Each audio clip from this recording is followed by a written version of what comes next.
नमस्कार, मार्केट खुल्न 1 घण्टा अगाडि नै स्मार्ट इन्भेस्टरहरूले आफ्नो निर्णय लिन सक्छन्। त्यसैले आजको नेप्सेमा पैसा कमाउने मौका छ कि ट्र्यापमा पर्ने जोखिम, यो बुझ्न भिडियो पुरा हेर्नुहोस्, किनभने आज म तपाईलाई एउटा क्लियर गेम प्लान दिनेछु। हिजोको बजार, हिजो नेप्से 2642.15 पोइन्टमा बन्द भएको छ।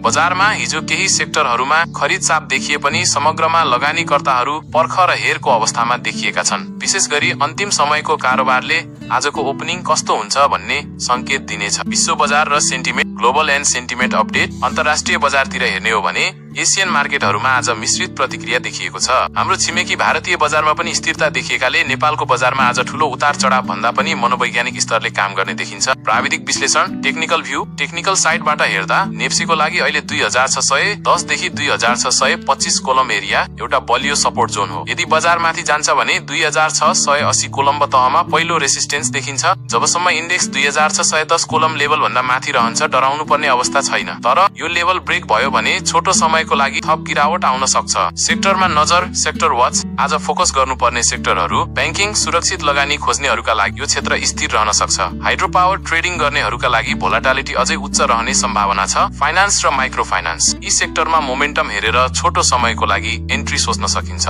जोखिमको चेतावनी, रिस्क अलर्ट। सचेत रहनुहोस्, प्री मार्केटमा कृत्रिम रूपमा मूल्य बढाएर फसाउने खेल पनि हुन सक्छ। शेयर बजारमा हल्लाको पछि लागेर होइन, आफ्नो योजनामा अडिग रहेर मात्र लगानी गर्नुहोस्। सधैँ सम्झनुहोस्, योजना बनाएर मात्रै बजार छिर्नुहोस्, भावनामा बगेर होइन। आजको game plan, clear game plan. आजको सिम्पल गेम प्लान यस्तो छ। बजार खुल्ने बित्तिकै हतार नगर्नुहोस्। सुरुको 15 मिनेट मार्केटको दिशा निहाल्नुहोस्। यदि बजार 2680 कोलम्ब रेसिस्टेन्स नजिक पुग्छ भने केही प्रफिट बुकिङ गर्ने सोच्नुहोस् र 2625 तिर आउँछ भने बाइको लागि हेर्नुहोस्। स्टप लस लगाउन कहिल्यै नबिर्सनुहोस्। अन्त्यमा इन्गेजमेन्ट CTA यस्तो दैनिक प्री मार्केट विश्लेषणको लागि हाम्रो च्यानललाई सब्स्क्राइब गर्नुहोस्। तपाईलाई के लाग्छ, आज नेप्से 2650 माथि जाला त? आफ्नो विचार कमेन्टमा लेख्नुहोस्। स्मार्ट बन्नुहोस्, अनुशासित बन्नुहोस् अनि मार्केटमा सुरक्षित रहनुहोस्। धन्यवाद।